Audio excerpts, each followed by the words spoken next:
আমলজা করেই বাঁচতে হবে বন্ধুরা। কি আর বলবো, আজকে সকালে দোকানে আসতেই আমার বস আমাকে বলে যে থলিটা দিচ্ছি, যা বাজার থেকে কিছু মাল নিয়ে আসবে। আমি যে দোকানের মালগুলো আনতে যাবো বন্ধুরা, সেই মালগুলো তো অনেক ভারী, তাই একটা রসা তো দরকার। বন্ধুরা ভুল করে রসা বলে ফেলেছি, দেখছো? কি আর বলবো, মাথায় কিছু নাই বুদ্ধি।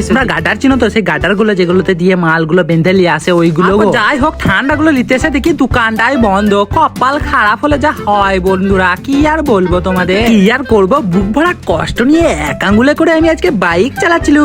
বাইক চালাতে চালাতে সোজা চলে আসি বন্ধুরা দেপাড়ার একটা হোলসেলার দোকানে। সেখানে আমি তো দোকানে মালগুলো ছটপট লিলি, ভদ্রতা থেকে তোমার মাথা ঘুরিং যায় বন্ধুরা। কি আর বলবো, প্রচুর দাম লিছে মালে। এদিকে দোকানে এসে দেখি আমার একটা ভাগ নেই আমাদের দোকানে। যে তারপর আমার বড় ভাই এবং ছোট ভাই আমাদের দোকানে এসে বলে, চল আজকে ফানি ভিডিও শুট করবো। অনেকদিন ফানি ভিডিও শুট করা হয় নাই তোকে, তাই আর বেশি না দেরি করে বন্ধুরা বেরিয়ে পড়ি ভাইদের সাথে ভিডিও করার জন্য। আর ভাইয়ের এক্স গার্লফ্রেন্ডের কথা শুনলেই ভাইয়ের এরকম করে হাসি পায়। তোমরা যারা আমাদের ফানি ভিডিও চ্যানেলের নাম জানো না, তাদেরকে আমি বলে দিচ্ছি, আমাদের ফানি ভিডিও চ্যানেলটার নাম হচ্ছে আমরা ফাজিল টিম। ভিডিও শেষ করার পর ডাইরেক্টর আমাদের সাথে দেখা করতে আসে বন্ধুরা। কি আর বলবো, আজকের ভিডিও এখন পর্যন্ত, দেখা হচ্ছে নেক্সট ভিডিও, টাটা।